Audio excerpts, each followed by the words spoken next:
There, nailed to my front gate, was a bright red piece of paper. The kind of paper that immediately screams official business. I squinted at it, unsure if I was reading it right. Emergency mandate, violation of HOA codes. I walked closer, a sinking feeling forming in my gut. This wasn't the usual junk mail or neighborhood flyer. No, this was something more serious. I pulled the paper off the gate, my fingers already trembling a bit. The notice claimed I was in violation of multiple codes. Livestock containment breaches, unauthorized fencing designs, and the cherry on top, a $5,000 fine. But what really got me was the eviction notice, demanding that I vacate my farm by Friday or face immediate removal. It was signed by one Karen Whitaker, president of the Greater Simmons Valley HOA. I don't live in Simmons Valley. I live next door.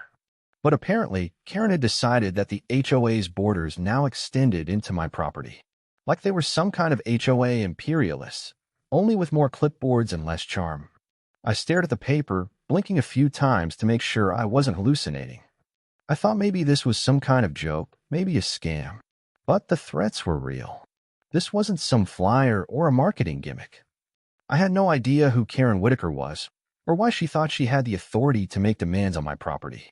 But one thing was for sure, I wasn't going to let some HOA president dictate my life without a fight. I stood there holding the notice, trying to wrap my head around what I was reading. The words didn't make sense. Livestock containment breach. Unauthorized fencing designs.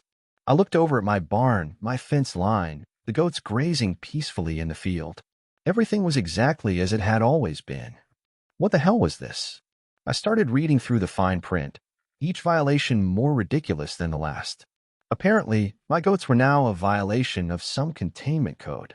The barn, which had stood on my property for decades, was considered an unauthorized structure due to the way I had fenced it in. And the best part, the notice claimed I was violating a zoning law I'd never heard of, and that was critical to remove the unapproved fencing within 72 hours. A $5,000 fine. Deadline to vacate. A massive list of codes and regulations I was supposedly breaking. But there was no way I could comply. None of it made any sense. It was like someone had made up a list of violations just for the sake of threatening me. I couldn't believe it. The goats hadn't changed their grazing patterns, the fence had been up for years, and I hadn't done anything out of the ordinary. My property was fine, this was just some kind of bogus attack. And then, the name at the bottom of the notice, Karen Whitaker. I had no idea who she was, but it didn't matter. I wasn't about to let some random person with a clipboard come in and dictate what I could and couldn't do on my land. I wasn't going anywhere. The worst part? I realized they were using fear tactics. They were hoping I'd pay the fine and go away quietly, just like everyone else who had been targeted before me. Well, I wasn't about to let that happen. I balled the notice up in my fist, walking back toward the house. This wasn't over. Not by a long shot. I wasn't about to let this slide. So, I started doing some digging. I Googled the Greater Simmons Valley HOA and came up empty. There was no website, no contact information, nothing. Just a few vague mentions on local forums about Karen Whitaker and a group of homeowners trying to enforce property standards. But that was it. No official records. No meetings listed. It was like they didn't even exist outside of Karen's personal power trip. Something didn't sit right with me. I couldn't just ignore this. My gut told me this wasn't a typical HOA issue. It felt more like a scam. But I wasn't about to risk it. I needed to know who these people were and if they had any legal authority to back up their threats. So I called the county office. The receptionist picked up, and I explained what had happened. She didn't seem surprised when I told her about the notice. "Sounds like you've gotten one of those notices," she said casually. "We've had a few complaints about this same HOA group recently. Some people just pay the fine and move on, but you're not the first one to ask if it's legit." My heart sank. Not the first one. I pressed for more details. "So, do they actually have the authority to enforce anything?" She hesitated for a second. "Well, that's the issue. We haven't found any record of them being registered or recognized by the county. So legally, they've got no authority. But unfortunately, they're pretty good at intimidating people." I almost dropped the phone. "So what am I supposed to do?" She paused. "You might want to take it to a lawyer, just to be sure." But don't let them pressure you into anything. They're good at making people think they have more power than they do. I hung up the phone, wave of relief washing over me. I wasn't crazy. The HOA had no legal standing. This was just a well-executed intimidation tactic, and I wasn't about to let it work. I knew exactly what I had to do next. I wasn't sure what to expect next, but it sure wasn't the sight of a matte black SUV pulling up my gravel driveway an hour later. I froze in my tracks, staring at the vehicle as it slowly rolled toward my barn. I didn't recognize the plates, and the tinted windows didn't exactly scream friendly neighbor. As it came to a stop, two men in tactical gear stepped out. One of them was holding a clipboard like it was a weapon, and the other had a sidearm holstered on his belt. They looked like they were ready for a raid, not a property inspection. I didn't panic, but I could feel my heart rate kick up a notch. These guys weren't messing around. The man with the clipboard stepped forward, offering a stiff smile that barely reached his eyes. "Sir, we're here on behalf of the Greater Simmons Valley HOA to conduct a visual inspection of your property," he said, like it was the most normal thing in the world. I blinked, confused. A visual inspection? For what? He didn't miss a beat. "We've received reports of multiple code violations, and we need to confirm that your property complies with HOA regulations." I raised an eyebrow. HOA regulations? Are you kidding me? I don't even live in Simmons Valley. His smile didn't falter. "Doesn't matter. We've expanded our boundaries, and you're now considered part of Simmons Valley. So we need to inspect." I didn't buy it for a second. I crossed my arms and stepped in front of him. "I'm not letting you on my property without a warrant or any official documentation. You're trespassing." The second guy, who had been standing silently next to the first, took a step forward, his hand drifting toward his holster. It was subtle, but it wasn't lost on me. "Look, you're not law enforcement, and you don't have any right to be here," I said, my voice steady. "So unless you've got a warrant signed by a judge, you're not stepping foot on my land." Clipboard guy smiled, but it was more of a sneer. "We'll be noting your resistance," he said, pulling out his phone. "This will escalate." I stepped closer, giving him a hard look. "Oh, I hope it escalates. Because I love paperwork." With that, they turned to leave, but not before I noticed something taped inside their windshield. A laminated HOA badge, printed crookedly and clearly not legitimate. My stomach dropped. I took out my phone and snapped a few pictures. License plate, badge, tactical gear, everything. I posted them to the local Simmons Valley forum with a caption, "New HOA enforcement team spotted. Looks like Blackwater took over lawn care." Within minutes, the comments started flooding in. One neighbor posted, "They tried to inspect my barn too, said they were checking for health violations." Another commented, "What's next? Are they going to start seizing property?" And then came Old Man Duffy, always a voice of reason, "Told you. Karen Whitaker's HOA isn't a neighborhood group. It's a cult." I laughed, but deep down, I knew this wasn't funny anymore. This was a fight I had to win. I didn't have to wait long before the phone rang again. I saw her name flash across the screen, and I rolled my eyes. Karen Whitaker, president of the Greater Simmons Valley HOA. She didn't waste any time with pleasantries.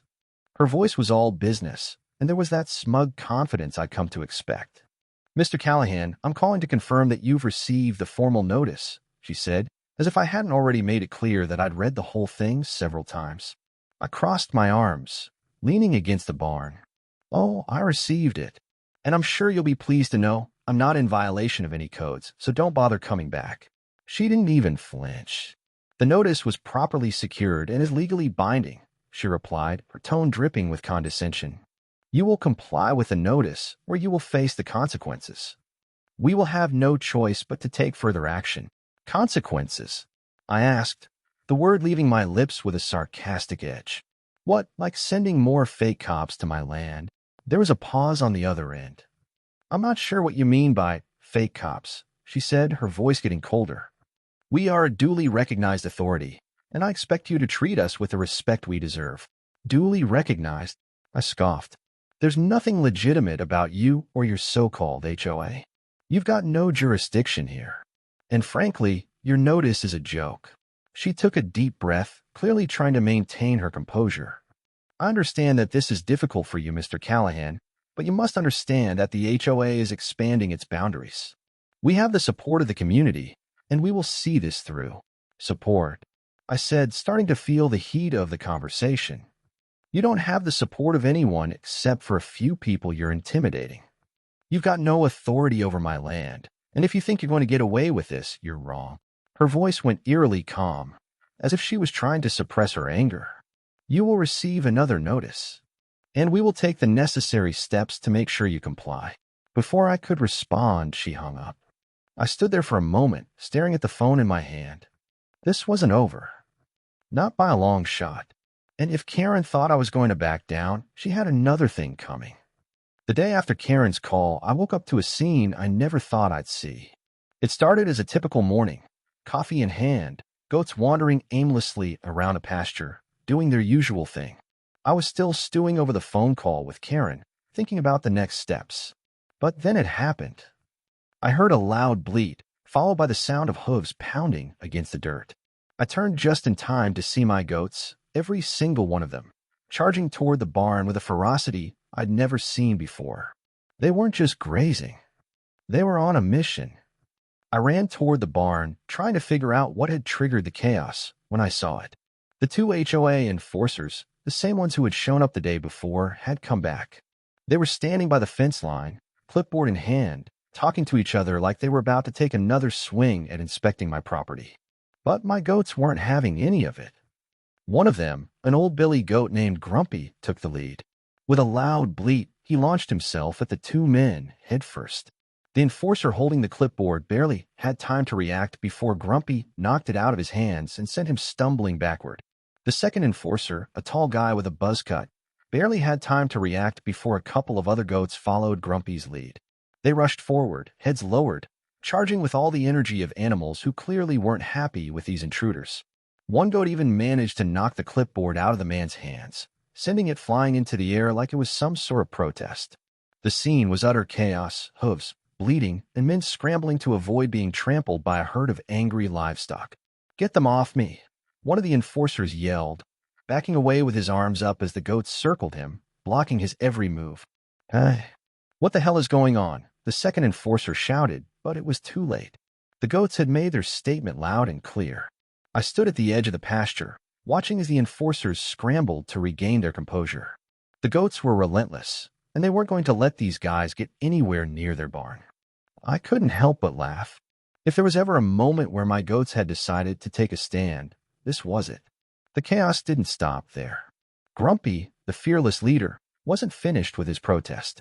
As the two enforcers stumbled backward, trying to maintain some semblance of authority, the rest of the goats closed in. One of them, a particularly feisty young doe, decided to jump onto a pile of wood by the fence, surveying the scene like she was a general rallying the troops. The two enforcers, now completely surrounded, looked like they were in a full-blown panic. Their radios crackled with static, but neither of them dared to touch the device. They were too busy dodging goat after goat who seemed more than willing to make their displeasure known. I watched the scene unfold, half amused and half in disbelief. The goats had turned this inspection into their personal protest, and I couldn't help but feel like they were doing a better job of defending my land than any lawyer or legal document could. One of the enforcers tried to make a run for it, but Grumpy wasn't having any of that. He charged right after him, cutting off his path and cornering him near the fence. The poor guy tripped over a stray fence post, landing flat on his back while Grumpy stood over him, staring him down like a prizefighter waiting for the bell to ring. "This is ridiculous," the other enforcer yelled, backing away from the herd, hands raised in surrender. But it was too late. The goats had taken charge. They weren't going anywhere. I finally stepped forward, laughing under my breath. "I think it's safe to say they're not impressed by your inspection." The enforcers looked at each other, a mix of embarrassment and frustration written all over their faces. "We're supposed to be here enforcing the HOA," the taller one muttered, his tone laced with defeat. "How the hell are we supposed to handle this?" I walked closer to them, not hiding my amusement. "You can try to report the goats for being disruptive, or you could just leave my property and never come back." The goats, as if on cue, turned away and trotted back to the barn, leaving the two enforcers standing there like a pair of defeated soldiers. The clipboard, which had been knocked into the dirt earlier, now lay forgotten at the edge of the field. It was a silent testimony to how utterly ineffective their inspection had been. The enforcers exchanged one last look before they turned and started walking toward their SUV, defeated. I could hear one of them mutter under his breath, "This is not what I signed up for." I stood there, watching them leave. Grumpy, the leader of the goats, gave me one last proud glance before trotting back to join the herd. They had made their point, and it was loud and clear. It wasn't long before Karen Whitaker herself called again. This time, she didn't even pretend to be polite. There was no small talk, just straight to the point. "Mr. Callahan," she began, her voice dripping with irritation, "I've just been informed that your livestock have once again caused a disruption on my HOA's official inspection. I'm warning you now, this behavior is unacceptable. You're only making things worse for yourself." I leaned back against the porch, trying to keep my cool despite the absurdity of it all. "Karen, I think you've got the wrong impression. Your enforcers came onto my property without permission. They were met by my goats, who, by the way, made their own feelings very clear." She didn't laugh or show any sign of recognizing the humor in the situation. "Your livestock have become a serious issue, Mr. Callahan. They are now part of a larger pattern of noncompliance that cannot continue. I demand that you take immediate action to control your animals, or I'll be forced to escalate this matter." I couldn't help but grin. "Oh, I'm controlling them, all right." I think they made their point loud and clear. Her voice tightened. "You find this amusing? This is a violation of community regulations. Your goats are not above the law." I fought the urge to laugh again. "I'll make sure they're aware of the rules next time, Karen. But it seems to me like they're just doing what any animal would do when they're threatened." They protected their territory. There was a long pause, and I could practically hear her grinding her teeth through the phone. Finally, she spoke, her voice icy. "You're making a big mistake, Mr. Callahan. I won't tolerate these antics much longer. The HOA is fully prepared to take legal action, and you will be held accountable." I raised an eyebrow. "Legal action? For what? Defending my property with my goats? I'm pretty sure that's not what the law says." Karen's tone dropped lower. "You'll regret this." And then she hung up. I stared at the phone in my hand, a mixture of frustration and amusement bubbling up inside me. She wasn't done yet, but neither was I. I wasn't going to let some HOA president walk all over me, especially when my goats had already made it clear that they weren't backing down. I was still shaking my head at Karen's call when I decided to check the local Simmons Valley forum again. I hadn't posted anything in a few hours, but I knew I wasn't the only one frustrated with Karen and her HOA antics. The moment I opened the app, my phone lit up with notifications. The post about the HOA enforcers getting chased off by my goats had exploded. Comments were flooding in, and the responses were just as unpredictable as the goats themselves. One neighbor commented, "I saw the whole thing.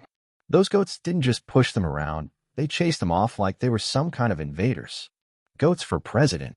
Another one replied, "If they had just stayed out of your business, none of this would have happened." Honestly, I'm with the goats. At least they're doing something useful. Old Man Duffy, as usual, dropped a comment that had everyone laughing.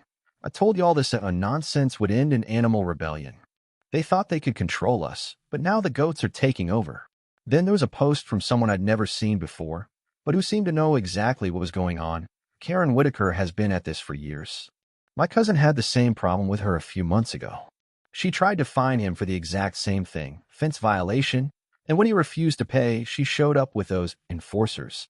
They'll stop at nothing to get what they want." I stared at the screen, my eyes scanning through the comments. This wasn't just happening to me. Karen and her HOA were terrorizing the entire neighborhood, and the community had had enough. A comment from one of the local farmers caught my eye. "I'm in the same boat.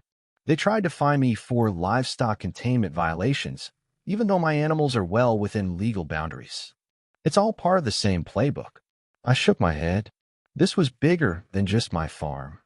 Karen's HOA wasn't about enforcing rules. It was about making money off of scare tactics and false fines. I took a deep breath and posted a reply to the thread, my fingers tapping away at the keyboard. "It's time we stand up to this. I'm not going to let Karen Whitaker and her crew bully me or my goats any longer. If anyone else is ready to take action, I'm in." Within minutes, the responses flooded in, agreeing with me and calling for action. People were tired of being pushed around, tired of paying fines for things that didn't make sense, and most of all, tired of feeling powerless. It felt like the start of something bigger. A movement, maybe. And the goats? Well, they had already shown everyone exactly how to make a statement. I spent the next day talking to a lawyer, and let me tell you, I was feeling more confident with every word. The lawyer had seen cases like this before, shady HOA tactics and aggressive land grabs masked as community compliance. He told me the same thing I already knew. Karen Whitaker and her HOA had no legal standing on my property. The lawyer, a no-nonsense guy with a deep voice that matched his demeanor, laid out a plan. They're bluffing, Mr. Callahan. They're hoping you'll cave, pay the fine, and keep quiet. But you don't have to do any of that. This is a classic case of intimidation. We went over the next steps. File a formal complaint with the county for the false fines, gather all the documentation, and send a cease and desist letter to the HOA. If Karen and her crew refused to back off, we could escalate it to court. It felt good to have a strategy, a real plan, instead of just reacting to the next thing Karen tried to pull. But it didn't stop there. The lawyer also suggested I start filing official complaints about their harassment. Every call, every fake inspection, every time they crossed the line, it all needed to be documented. I left his office with a renewed sense of purpose. But as I walked back to my truck, I couldn't shake the feeling that Karen was already planning her next move. This wasn't over, not by a long shot. But at least now, I had the legal support I needed to stand my ground. Later that evening, as I sat at the kitchen table drafting the official complaint, I couldn't help but think about the goats. They had done more for me than I ever expected. While I was stuck behind legal paperwork, they had been on the front lines, making sure Karen knew she wasn't welcome. Maybe it was time to put that goat-powered rebellion to good use. I knew it was coming. The signs were there. Karen and her HOA weren't about to let me, or my goats, get away with making them look like fools. The next day, I got a message on the community forum. The HOA had scheduled another inspection of my property, and this time they weren't coming alone. It seemed like they were bringing in reinforcements, more enforcers, more official-looking people in khaki vests, more drones, and more threats. I could feel the tension building, but I wasn't about to let them intimidate me again. I had a plan, and it was time to put it into action. I spent the next few hours getting everything ready, gathering the paperwork, preparing the cease and desist letter, and getting a few of the neighbors who had supported me to show up. But the real surprise came when I decided to give the goats a little prep talk. The herd was out in the pasture, grazing peacefully, as if they had no idea what was about to happen. But I stood by the fence, looking out at them, and I couldn't help but smile. All right, team, I muttered to myself. Time for round 2. I wasn't just going to sit back and let them show up unchallenged. I made sure to alert the county sheriff's office about the inspection and let them know I'd be ready with everything necessary to protect my property. I wasn't about to let some unregistered HOA pretend they had authority over me. By the time the black SUVs rolled up my driveway, I was ready. Karen, of course, was the first one out of the lead SUV, clipboard in hand, sunglasses firmly planted on her face like she was some kind of law enforcement officer. She smiled smugly as she looked over at me. Mr. Callahan, she said, as if everything was under control. I see you've decided to show up today. We've got a lot to cover. I didn't smile back. I was done with games. No, Karen, I said, stepping forward. You've got nothing to cover. This ends today. The enforcers followed her, but this time, there were more of them. 6 in total, all looking like they were prepared for some kind of military operation. One had a drone remote in hand, another was holding a clipboard, and all of them were dressed in tactical gear. I glanced over at the barn. It was quiet, too quiet. But then I heard it. A loud bleat echoed through the air. And then another. The goats had heard enough. They came charging toward the driveway like an unstoppable force. Grumpy, the leader, was at the front, leading the charge like the general of an army. The others followed, running toward the enforcers, heads lowered in defiance. Karen's smile faltered as the goats got closer. The enforcers froze, unsure of what to do. One of them made the mistake of raising his clipboard in defense, but Grumpy, being the tactician he was, charged right for it. With a loud bleat, he knocked the clipboard out of the guy's hands and sent him stumbling backward. It was like watching a scene from an action movie, only better. The enforcers tried to scramble, but the goats weren't backing down.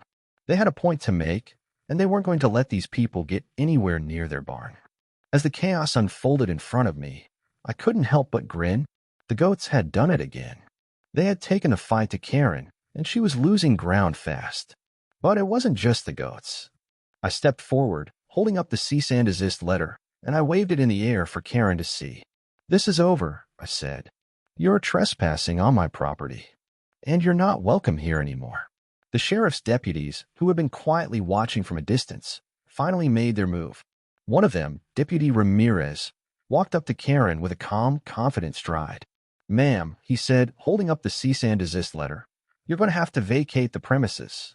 You and your crew are trespassing, and this is officially a legal matter now."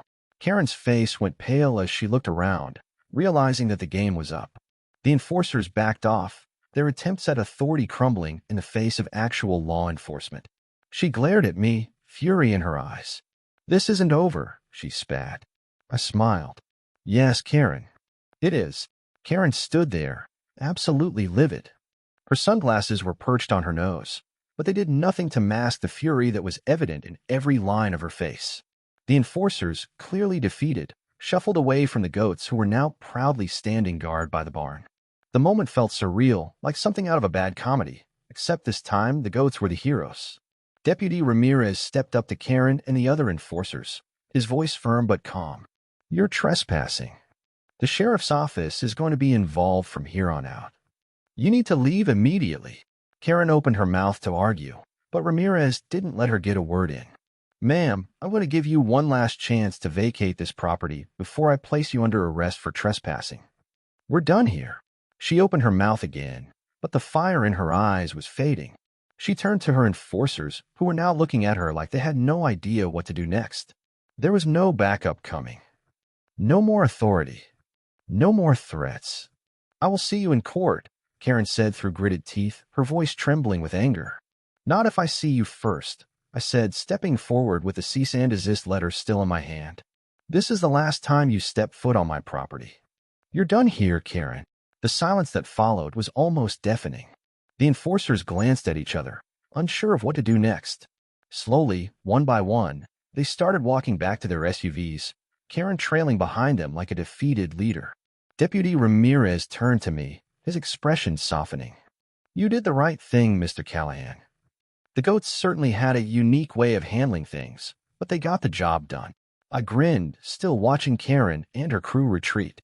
"Yeah, I'd say they're a little more effective than the usual paperwork." Ramirez chuckled. "Well, you got a good case against them now. If they try anything else, we'll be right behind you." I nodded, my heart still racing from the adrenaline of the showdown. As I watched the SUVs drive off down the gravel road, I couldn't help but feel a sense of triumph. This wasn't just about protecting my land anymore. It was about standing up to bullies who thought they could push people around. And as for Karen Whitaker and her HOA, I had a feeling this wasn't the last time I'd hear from them. But next time I'd be ready. And I knew I wouldn't be alone. As I walked back toward the barn, Grumpy trotted up to me with a smug little bleat, as if to say, "Job well done, boss." I patted him on the head. "Yeah, you guys really know how to make a statement."